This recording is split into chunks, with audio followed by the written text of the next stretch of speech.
Boa noite, a paz de Cristo possa estar agindo abundantemente em nossos corações.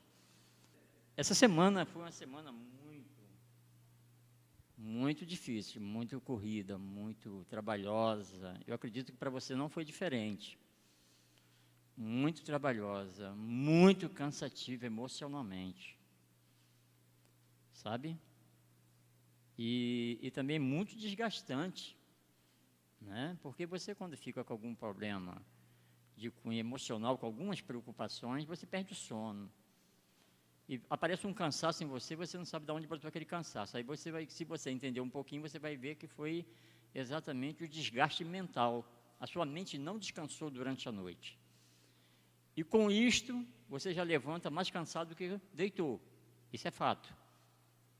Né? E aí sim, a nossa vida, agora nesses momentos que nós estamos vivendo, eu acredito que nós estamos passando, né, por esse vendaval, pela essa tempestade emocional, pela essa tempestade espiritual, por essa tempestade relacional que nós estamos vivendo, né? E é uma tempestade mundial que nós estamos vivendo.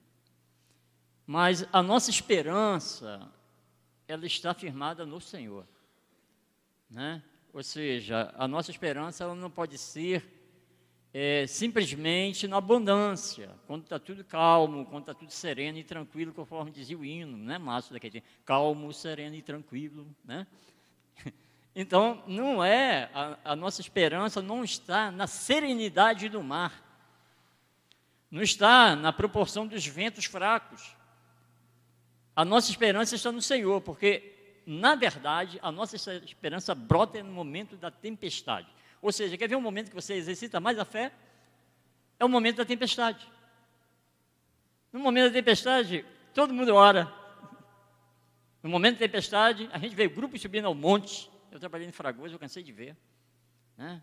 Aquelas irmãzinhas, né, do coquinho, pegavam uma na mão da outra e vai duas vezes que eu olhava assim, essas irmãs não vai conseguir subir o monte não.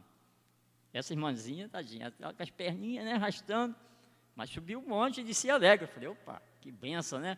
Então, é no momento de crise, no momento de tempestade, que nós, de fato, muitas das vezes, nos lembramos de Deus. É no momento da dor que, muitas das vezes, nós lembramos de Deus. É no momento da perca, que é um momento que desperta-nos que existe um Deus. Infelizmente, nós agimos assim, mas não éramos para ser assim. Não éramos para ser assim desde o ponto que nós entendemos que Deus está conosco. Amém? Se Deus está conosco, por que tememos tanto? Por que temos tanto medo? Será que nós cremos em Deus ou, na verdade, na superficialidade de um Deus que nós fazemos na mente que existe, mas que não existe?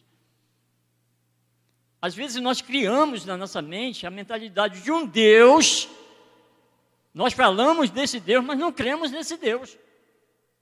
Isso é um problema sério dentro da comunidade evangélica hoje. Se prega sobre Deus, se fala sobre Deus, diz que Ele é uma bênção, diz que Ele faz todas as coisas, mas na verdade quando chega o problema, eu não creio que Ele é capaz de resolver, me ajudar a resolver. Eu quero entender que Deus não vai resolver o seu problema, e nem o meu. Ele vai me ajudar a resolver este problema. Eu fico com um ditado chinês, eu falei para o Márcio um dia desse. O ditado chinês, na verdade, ele não dá o peixe para o cara comer, ele dá a vara para o cara pescar. E Deus faz isso conosco, Ele nos dá a vara para pescar. Ele nos dá a fé para nós exercê-la. Ele nos dá exatamente os meios pelos quais precisamos para a nossa caminhada espiritual, na nossa caminhada com família, na nossa caminhada com a comunidade, na nossa caminhada trabalhística, na nossa caminhada, enfim. Nós precisamos dessa predisposição para isso. Amém? E eu quero ler a Bíblia com os irmãos, eu agora fico muito dentro do celular escrevendo, né? Depois que eu aprendi, a gente aprende, a gente começa a exercitar, né? Aí devagarzinho a gente vai adaptando, vai se adaptando. Nós temos aqui a necessidade, lembra que a gente falou? Quem lembra que o espaço para a necessidade de arrependimento e o espaço para o arrependimento. Quem lembra quantos passos foram? Pico, pico, pico.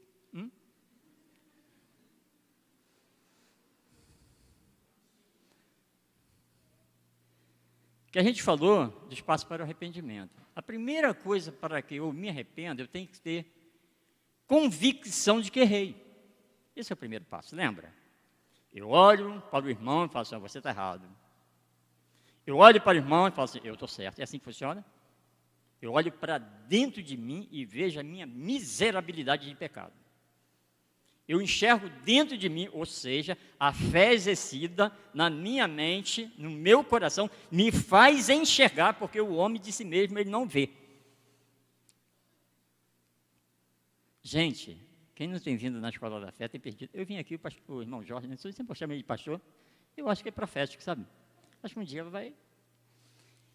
Rapaz, é uma coisa, né, muito gratificante. Quando nós compreendemos a soterologia, ou seja, a doutrina da salvação, pelas quais o próprio Deus criou para me alcançar e te alcançar. O que ele fez para nos alcançar e fazer com que nós estivéssemos sentados aqui nesta noite? Não é porque eu sou bom, não é porque eu sou bonito, né? Nem porque eu sou cheiroso, nem porque eu não mato ninguém, nem porque eu não prostituo, nem porque eu não defraudo ninguém, nem porque eu furto, eu roubo, nem porque eu faço caridade, nem porque eu dou dízimo, nem porque eu dou oferta, nem porque eu agrado o vizinho da direita e da esquerda, nem porque eu pago meus tributos, nem nada disso. Ele me ama incondicionalmente, eu fazendo tudo errado. Que coisa, gente. E eu vou ler, porque senão eu fico falando. O tema, exatamente, eu falei, né, no primeiro passo da necessidade, né? Necessidade do arrependimento. Primeira coisa, eu olho para dentro de mim e vejo o pecado. Segunda coisa, eu me entristeço até o ponto de chorar pelo pecado que eu cometi. Segundo ponto. Terceiro ponto, eu confesso. Abro a boca e falo. É o pródigo. Né? Confesso o pecado. O quarto ponto, eu me envergonho desse pecado. Gente, é aquilo que eu falei da outra vez, né? Tem gente que peca, não está nem aí, gente. Sabe? Eu não vou voltar ao assunto, porque senão... E o quinto é exatamente sobre a convenção. Né? Eu voltar da onde eu estava, da vida errada, e chegar ao ponto certo. E aí eu começo a entrar em quê? Aonde acontece o arrependimento? Aonde acontece o arrependimento? Arrependimento e fé andam junto. É almas gêmeas. Sem a fé não existe o arrependimento. E se existe arrependimento, logo o exercício da fé. Ou seja, o pródigo, na verdade, o que ele fez? Ele vai contando a história dele, né? Eu pequei, né? Ele começa a contar que ele saiu de casa, que ele estava distante do pai, que ele agora queria voltar, e contava a história dele, mas até em ponto ele só está contando a história dele, os passos de arrependimento, mas ele até então não se arrependeu, porque a verdade, o arrependimento envolve uma atitude, levantar-me-ei e irei ter com meu pai. Ou seja, é esta atitude que é exatamente o divisor de águas, entre eu querer e entre eu chegar ao perdão de Deus. Esse arrependimento é a metanoia que o Espírito Santo faz na minha mente, a mudança de mente. Ou seja, o homem, se ele não mudar de mente, se só mudar de coração, ele continua perdido. A mudança de mente é a transformação dos seus atos e das suas atitudes. É a metanoia, segundo a linguagem grega. Mudança de mente. Eu pergunto para você que tem aqui, Zé, você tem bastante tempo nessa igreja. Ontem mesmo você se revelou que tem bastante tempo. Mas você é o mesmo jovem de 19 anos que entrou aqui em relação a Deus? Em relação a Deus? Gente, não tem condição de eu ficar toda a vida criancinha, igual essa daqui, ó, de colo, nos braços da Bárbara, né, que entra aqui hoje e continua com a mesma mentalidade. Automaticamente aquela criança vai crescendo sem que os pais percebam, sem que nós façamos nada para engordar, fazer ela crescer, ela cresce naturalmente. Ela vai se tornar uma criança, né, de um porte pequeno, vai se tornar um adolescente, vai se tornar um jovem, vai se tornar um adulto, vai se tornar um ancião. Ou seja, então ela vai crescer mentalmente. As brincadeiras que eu tinha com Pedro morreram. Lembra que eu contava aqui na igreja? Que o Pedro subia em cima de uma mesa grande que tem em casa e se jogava no meu braço? Hoje ele não faz de jeito nenhum, será por quê? Não é porque ele está fortinho e pesado, não. Eu já não aguento mais o Pedro. É porque ele sabe, se ele correr em cima da mesa, o que vai acontecer com ele? Ele vai quebrar a cara se ele se jogar nos meus braços. Eu não vou aguentar suportá-lo. Então, ele já tem esta consciência despertada dentro dele. Ele já tem consciência de pecado. Que coisa! Sabe por que tem consciência de pecado? Porque, de fato, ele já é despertado, ele já sabe que tem pecado, porque a Bíblia diz que tem pecado, e eu vou falar que tem pecado. Ah, essa criancinha olhando para mim, olha.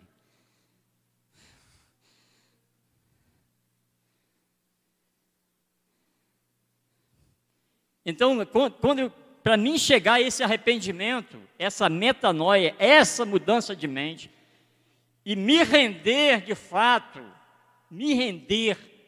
sabe, a Cristo Jesus, é por isso que muitas pessoas não conseguem se firmar dentro do contexto de uma comunidade. Ele não consegue fazer essa leitura. Ele não consegue compreender, pastor José, que é preciso passo a passo para chegar ao arrependimento. E depois, passo a passo para chegar a uma nova criatura. É assim que funciona, não acontece da noite para o dia. O Espírito Santo vai nos santificando até chegar a uma nova criatura. É o Espírito que faz, não é a igreja que faz, não é o pastor missionário que faz, não é lá na casa da irmã Mariazinha, que tem um culto de oração que vai fazer, não é no Monte Infragoso que vai fazer isto. É o Espírito Santo que promove essa mudança, essa reação e essa submissão a Deus. Porque de nós mesmos, vou ser sincero para vocês, nós não queríamos nem estar aqui sentados. Não queríamos. É porque a televisão ficou muito bacarrota agora, ficou muito ultrapassada. O show do Faustão não tem mais. Os jogos que tinha, que animava muitas vezes, né? A rapaziada, a turma do Flamengo, do Vasco, do Botafogo, do Flamengo, e mais, e muitas coisas mais, né? Ou seja, os estádios cheios, aquelas coisas despertavam, e muitos crentes ficavam por causa daquelas coisas. Hoje em dia não é por causa disso mais. Você percebe? Você percebe que a pessoa não vem mais para a casa de Deus? Não é porque essas coisas prendem. O que está acontecendo nos nossos dias? Que está paralisando a fé, anestesiando a esperança, sufocando a vida do cristão. O que está te levando a andar em desespero? Quando nós entendemos que existe um Deus que cuida da gente, mas nós não se submetemos à vontade dEle. Gente, eu tenho muita coisa para falar, mas não vai dar tempo para me falar. Mas eu quero apenas contar, eu quero apenas ler a palavra, senão eu fico aqui falando da palavra, mas não leio a palavra. Eu tenho essa mania. E minha esposa sempre me corrige. Olha, é a palavra que deve dar um direcionamento, não é você. Mas eu estou falando na palavra, esposa. Mas ela me corrige e ela está certa. O pastor Rubens, ele falava assim, olha, não existe sermão primeiro sem a palavra de Deus. Amém. Certo? Então eu vou ler Romanos, no capítulo 3, versículo 23.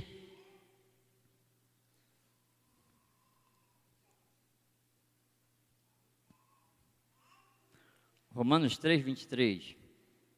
Inclusive, nós estamos aqui estudando a Epístola de Romanos.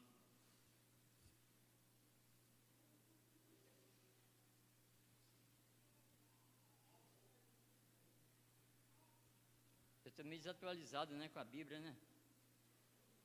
A Bíblia está muito grande, a Bíblia é Bíblia de estudo. Que diz o seguinte, quem achou? É muito conhecido. Eu pegava diversos folhetos com essa escrita nos folhetinhos, né, da CPAD, e esse versículo vinha sempre. Pois todos pecaram e carecem de quê? Vamos falar mais alto. Porque todos pecaram e carecem. Na versão dos irmãos, vai lá.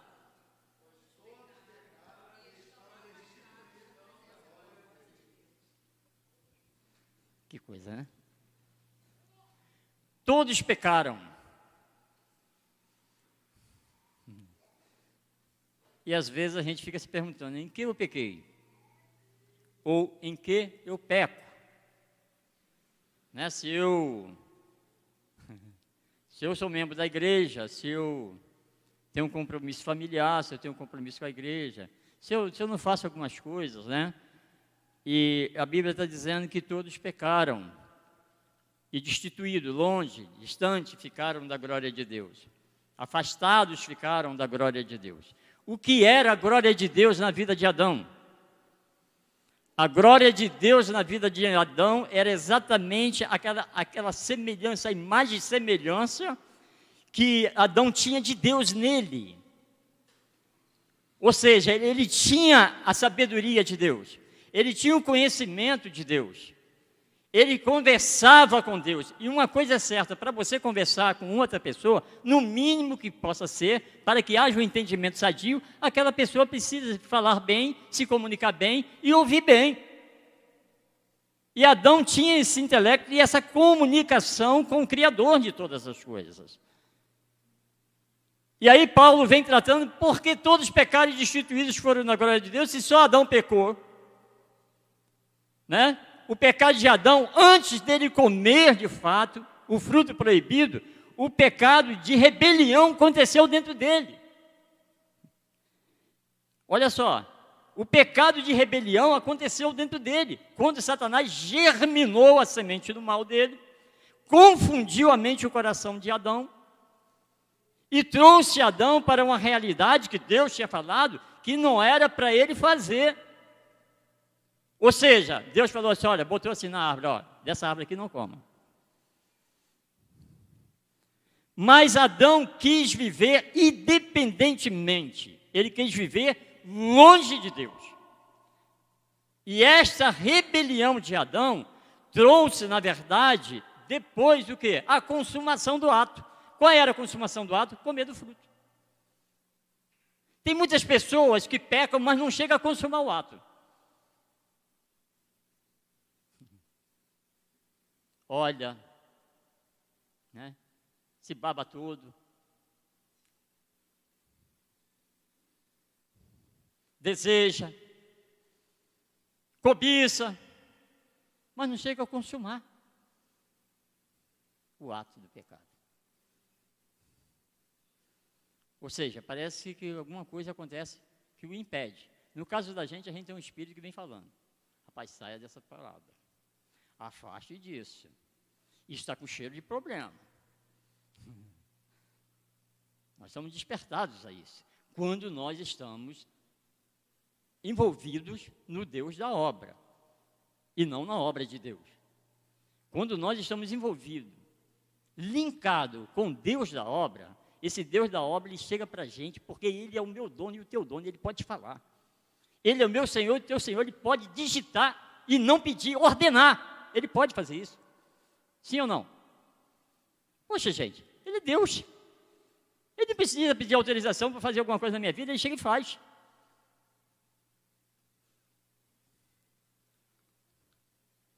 E Adão, de fato, o que ele faz? Ele entra nesse princípio, né? O pecado de Adão.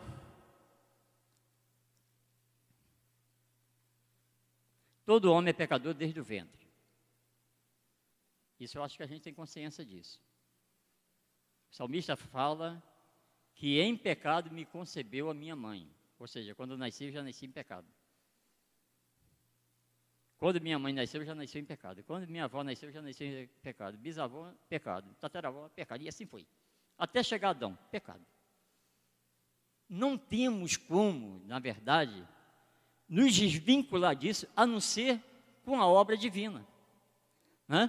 Então, o que Deus faz? Deus, ele faz com que o seu filho, né, o seu unigênito, alguém pode pensar assim, poxa vida, né, Deus, ele planejou resgatar o homem, dando o seu próprio filho, em Romanos 8, né, 31, que fala, dando o seu próprio filho, para mostrar este grande amor pelo pecador que não tinha condição de se levantar do seu estado de pecado. Porque nós estávamos mortos em nossos delitos e pecados.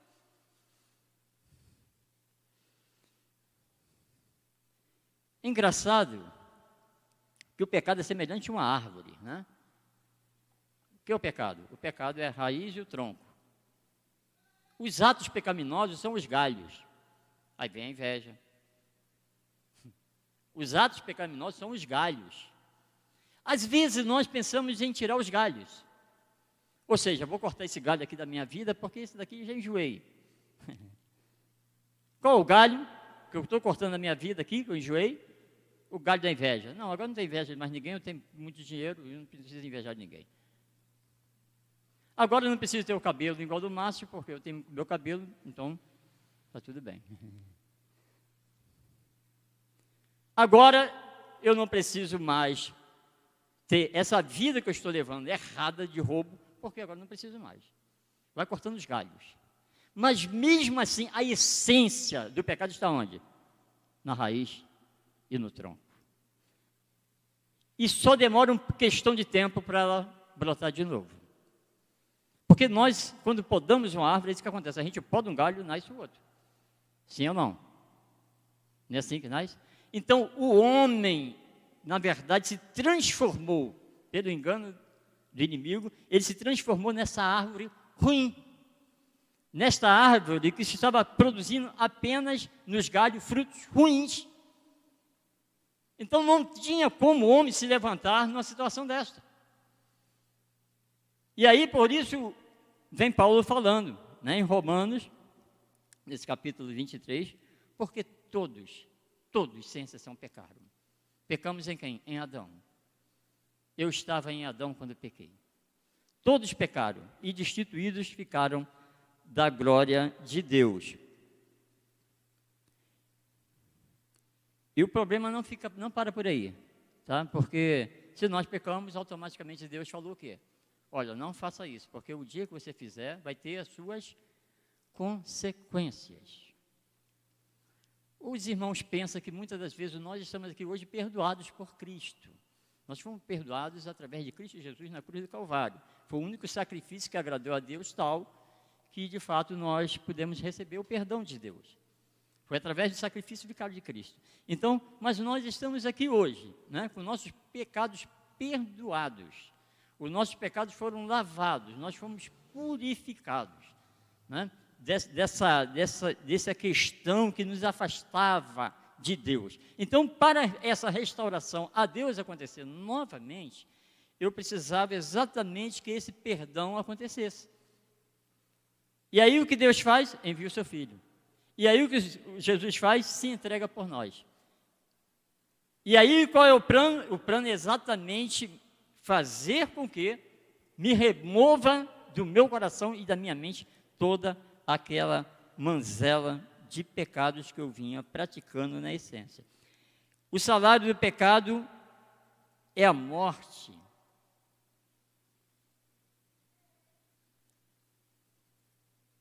Romanos 6, 23, porque o salário do pecado é a morte. Mas o dom gratuito de Deus é a vida eterna em Cristo Jesus, nosso Senhor. Gente, aí o Márcio cantou, de que lado você está, né? Tem gente que só vive naquela trilha, né? Estreita, né? Aquele caminho estreito. E outros só andam mesmo naquele caminho largo. Ele não consegue desvincular-se do caminho largo e entrar no caminho estreito. Ele não consegue viver isso. Então, o que acontece com ele? ele pega, né, e fica ou de um lado ou de outro. Quando Cristo, na verdade, nos resgata, né, a gente sempre pensa em um princípio na Bíblia. Quando Cristo, na verdade, nos resgata, sempre Ele faz as coisas acontecerem do lado direito. Já parou para pensar? Os da direita, Ele dirá: vinde bendito de meu Pai, possuí por herança o reino que está preparado desde a fundação do mundo. Mas os da esquerda, né, Ele traz a palavra de desprezo.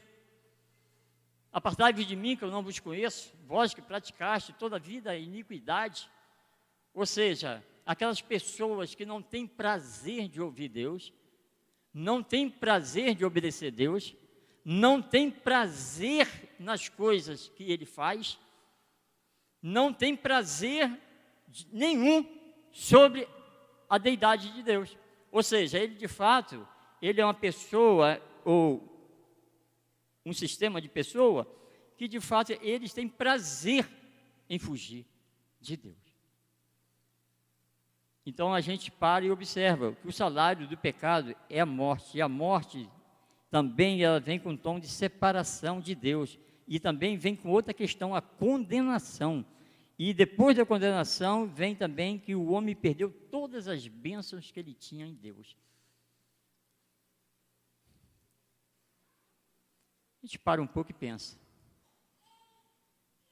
Quem construiu uma casa para Adão? Deus. E eu não quero nem falar quem formou ele, né? Quem soprou nele. Quem construiu uma casa para Adão? Deus. Quem produziu tudo para Adão? Deus. Quem preparou um jardim para Adão? Deus. Quem deu uma mulher para Adão? Deus. E engraçado que eu parei para pensar uma coisa, que a Bíblia diz, logo no início do primeiro livro, ele diz que tudo que Deus fez era bom. Mas quando Deus fez a mulher para o homem, Deus disse que era muito bom. E esse muito bom, a gente só encontra no primeiro capítulo, segundo capítulo da Bíblia. O terceiro, a gente já não encontra mais nada de bom no homem. Parou para pensar nisso? Ou seja, o homem estava bom no primeiro capítulo. O homem estava bom no segundo capítulo. O homem estava bom convivendo com Deus. A glória de Deus estava sobre ele. Existia um relacionamento sadio entre eles. Havia uma comunicação. Havia um contato. E aí a gente observa que tudo estava bem. Tudo que Deus criou era bom. E o pecado agora, depois do pecado, a gente não encontra mais nada bom no homem. A gente vê um Adão decaído, a sua geração no capítulo 6 corrompida. A gente vê o dilúvio acontecendo para a destruição daquelas pessoas que de fato eram rebeldes a Deus, né? Foi destruída. Depois vem outro grupo, nascem outras pessoas, vem outro grupo de rebeldes. Veja que o homem nunca consegue se posicionar diante de Deus. Nasce outro grupo, outra geração de pessoas, e eles se posicionando numa torre de Babel, construindo uma torre de Babel, que Deus, na verdade, era contra isto. Mas o homem sempre, ele em rebelião contra Deus, ele faz aquilo para provocar Deus. O pecado de rebelião é uma provocação a Deus. Nisrod vai lá e constrói exatamente porque ele quer um grupo de pessoas, as pessoas centralizadas no seu prédio. E com isto, Deus olha para a terra e fala assim: olha, desçamos e confundamos as línguas. Ou seja, hoje as línguas estão por toda parte do mundo por causa da Torre de Babel, por causa da confusão da Torre de Babel, por causa da rebelião do homem contra Deus. E a gente no século 21, a gente ainda vê nações inteiras rebeldes contra Deus. E vai ter o seu fim. E o seu fim está próximo. Está próximo. Porque todos que se rebelaram contra Deus, que andam exatamente na contramão de Deus, eles têm um fim condenatório. Eles têm exatamente o salário do pecado consumado.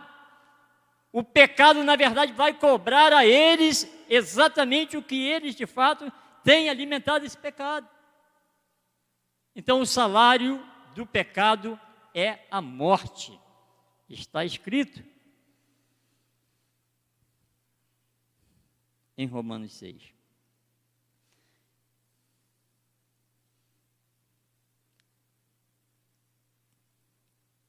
Mas o que Deus faz? Qual o propósito de Deus? Deus vem oferecer um perdão completo.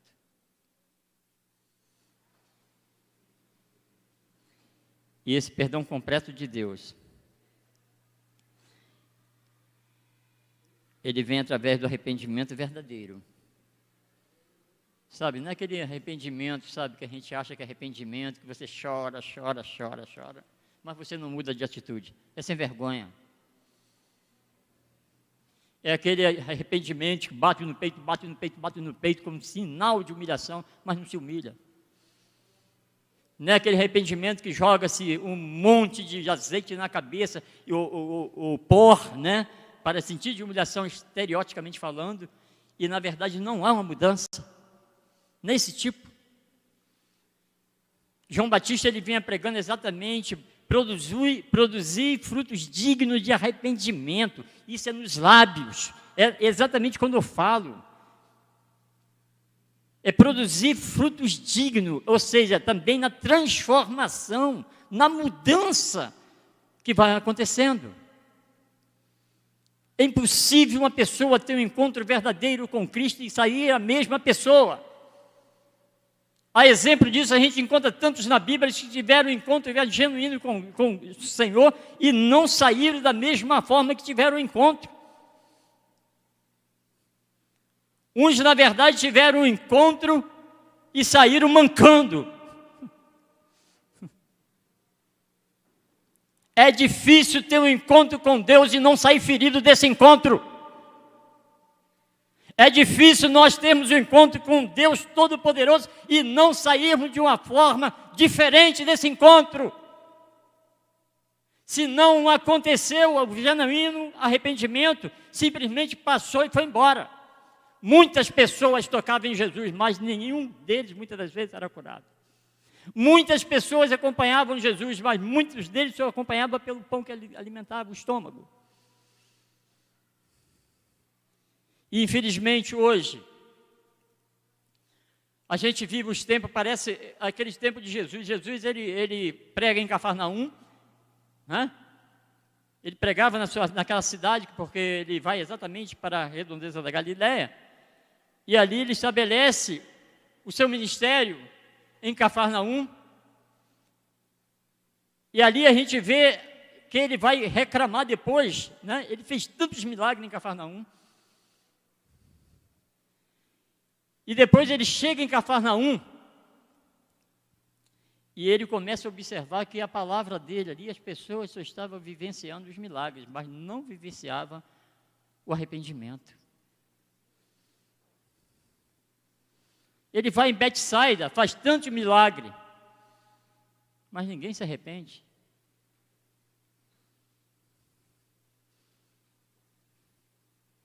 E ele chama aquelas 3 cidades de cidades impertinentes, que ouviram, viram, sentiram, mas não se arrependeram. E ele faz o seu reclamo. Olha, se em Tiro e Sidom, essa cidade cananeias, tivesse feito os milagres que se operou nessas cidades, por certo teriam se arrependido. Se em Sodoma e Gomorra tivesse feito esses milagres, a quais vocês viram, certamente teriam se arrependido. Mas vocês se elevam até os céus, dizendo que são descendentes de Abraão. Vocês serão abatidos até o inferno. Que coisa! E a gente fala que o nosso sermão é duro.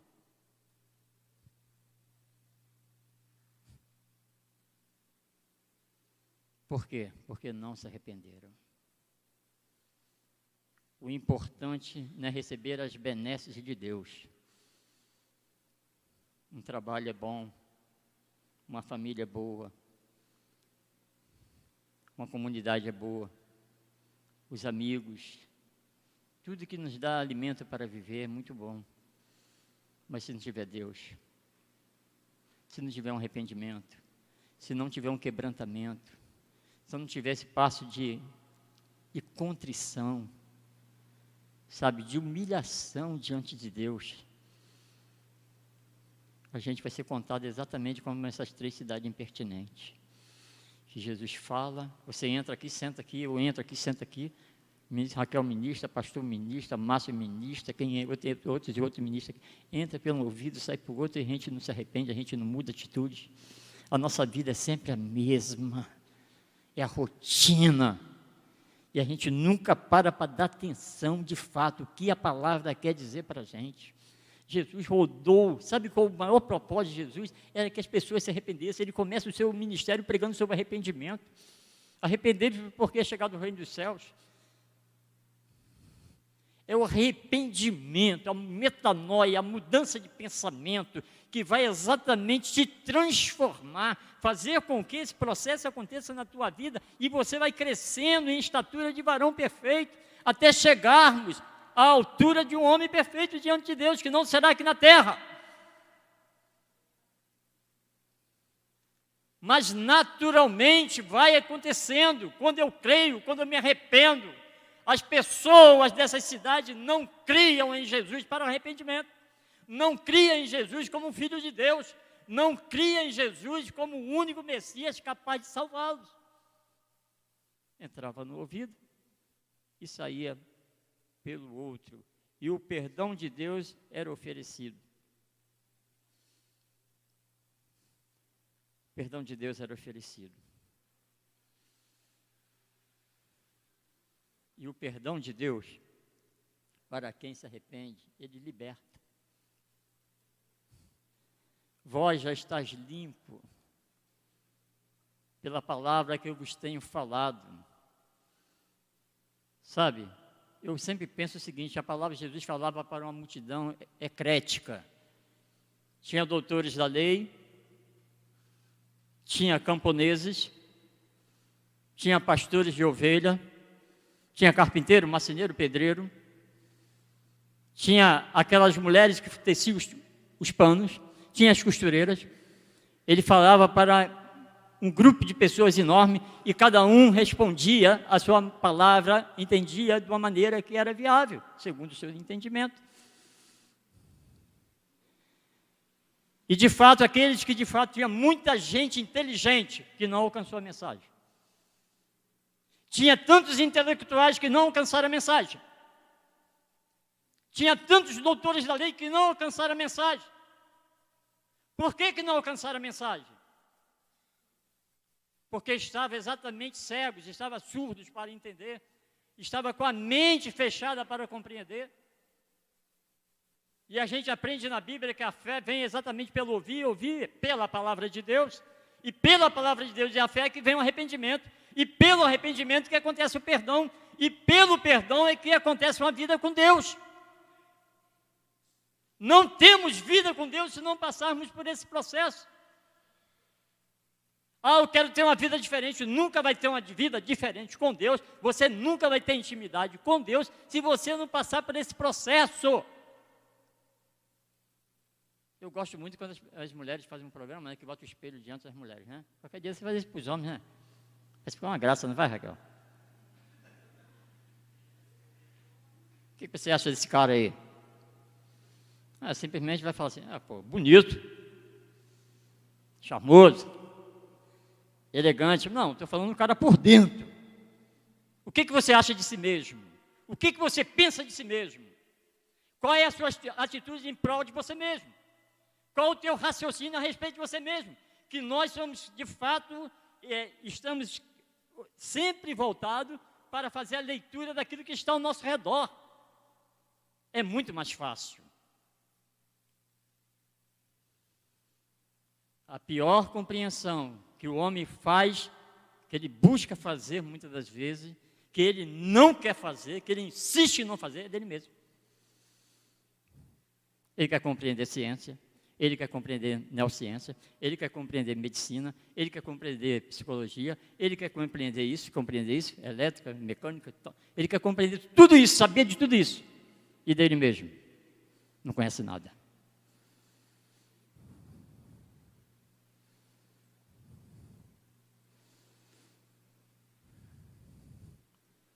Se o homem não partir do princípio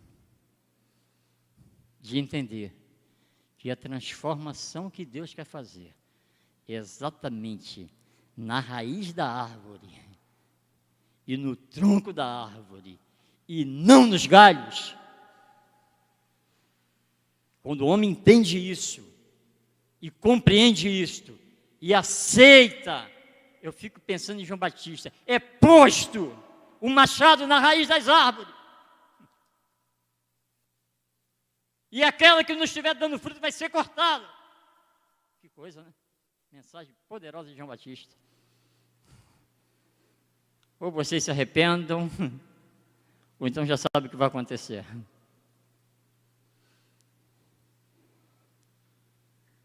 E aí Deus quer exatamente trabalhar na raiz e no tronco, e não nas folhas. Porque se ele trabalhar, quando a gente planta uma árvore, né, uma árvore frutífera, o que a gente faz com ela? Lá em casa eu tenho um pé de jabuticaba, porque eu sou muito cuidadoso com ele. E aí, eu já dei algumas mudas para alguém, mas ele está lá, o pezinho de jabuticaba. Ele está desse tamanho agora, mas eu peguei bem raquítico. Mas sabe por que ele cresceu? Simples. Ele está num vaso. O vaso era pequeno porque ele era pequenininho. A proporção que ele foi crescendo um pouquinho, o vaso, as raízes foram tomando o vaso, e o vaso foi ficando pequeno, e ele foi se encolhendo. Eu falei para minha esposa, vou trocar o vaso. Botei um vaso maior. Aí botei mais terra. Aguei. Aí chegou um ponto que a raiz já tomou aquele vaso todinho também. E eu falei, ele está murchinho, vou trocar de novo. Já é a quarta vez que eu troco do vaso. Ele está desse tamanho. Se eu não manusear aquela planta e deixar ela naquele copo pequeno que ela estava, ela vai minguar, vai murchar e vai morrer. Mas o trabalho que ela mesma me desperta, a necessidade, ela não tem como cuidar dela mesma. Alguém tem que cuidar dela. E eu levei para casa, cabe a mim cuidar. E eu preparo o vaso, boto terra, escolho a terra, não é qualquer terra, e coloco aquela plantinha ali, jogo terra em volta e jogo água. Ela precisa de cuidados, porque se não tiver cuidados, ela morre. E é isso que Deus faz comigo e contigo. Eu e você necessitamos de cuidado. É por isso que o amor dele nos alcança, é por isso que o perdão dele nos alcançou, para que ele tivesse acesso a nós e nós fôssemos reconciliados com ele. Se não, queridos, sabe o que ia acontecer com o pastor Silas e com todos nós que aqui estamos? Ia ficar vazio e ia morrer.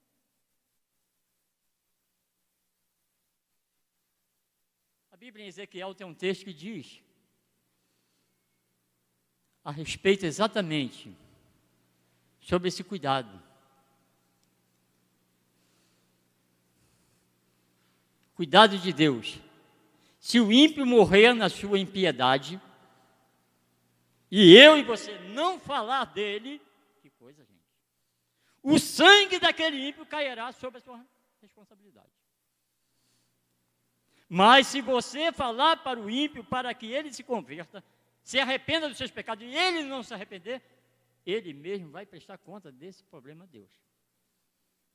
Que coisa. É por isso que João Batista vinha falando arrependimento, sabe, Rosana? Arrependei-vos!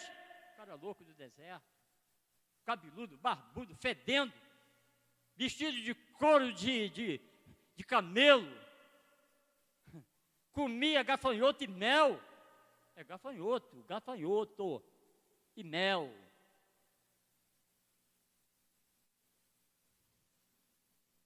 Quem sabe aí um essênio?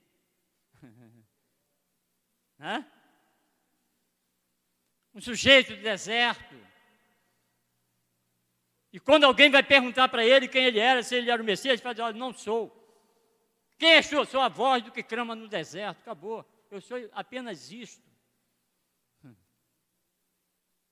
Eu só estou preparando o caminho. A mensagem de Jesus é arrependei-vos. Sem arrependimento não chegaremos ao céu. Sem arrependimento não chegaremos à salvação de Deus. Se eu não virar as costas para o pecado e seguir aqui, gente, às vezes torto, gemendo, porque quando nós largamos uma carga, não pense que você não fica com dor nas costas, não. Você carrega saco de cimento o dia todo. Quando as cargas ficou no trabalho, quando você chega em casa, é que você sente a dor da carga que você carregou. O pecado traz essa carga nos nossos lombos. O pecado deixa o peso do pecado em nós. Este, de fato, são as consequências pelas quais o pecado faz conosco. Mas Jesus vem dizendo, a palavra de Deus vem dizendo, aonde abundou o pecado, superabundou a graça. E esta é a minha promessa, essa é a nossa promessa. Senhor, oh Senhor, muito obrigado, Pai, porque o Senhor me viu um pecador, mas o seu amor e a tua graça imerecida para mim me alcançou. E hoje aqui estou e vivo para ti. Não existe outra vida, o pastor José fala que não existe outra vida para nós a não ser Deus, gente. Não existe outra esperança para nós a não ser Deus. Não existe outro compromisso para nós primário a não ser Deus. Ou seja, por Ele, para Ele, são todas as coisas. Mas quanto é difícil para nós entendermos. Eu paro por aqui. Mas eu deixo essa palavra, arrependei-vos porque é chegado o reino dos céus. O reino dos céus chegou dentro de você.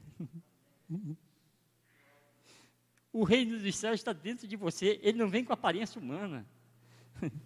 Ele não vem com cavalos, cavaleiros, carruagem. Ele vem de uma forma necessária para a gente, está dentro da gente. Se hoje eu amo alguém é porque ele me amou primeiro, isso é reino de Deus. Se hoje eu perdoo alguém é porque ele me perdoou primeiro, isso é reino de Deus. Se hoje eu entendo alguém porque ele me entendeu primeiro, isso é reino de Deus. Se hoje eu posso dizer, meu irmão, eu te amo, eu quero andar contigo, é porque ele caminhou comigo e me amou primeiro. Ele primeiro nos ensinou a lição para que nós pudéssemos seguir os seus passos. Vinde após mim e vos farei os meus discípulos.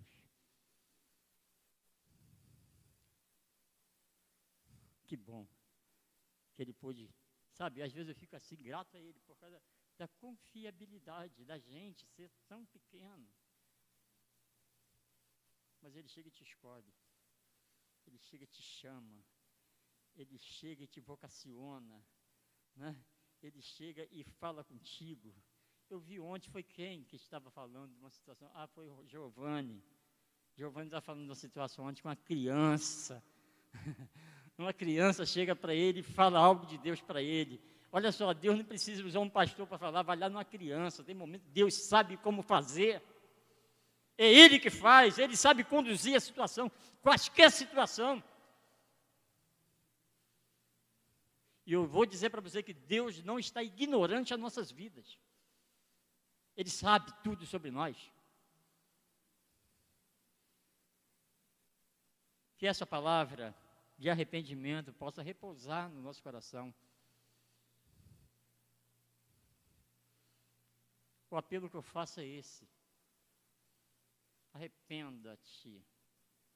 Arrependimento é ato contínuo. Amém, queridos? É ato contínuo, é igual fé, é ato contínuo.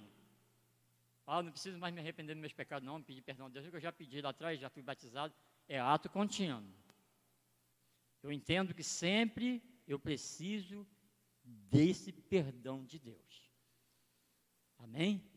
Pastor Jessé, muito obrigado mais uma vez.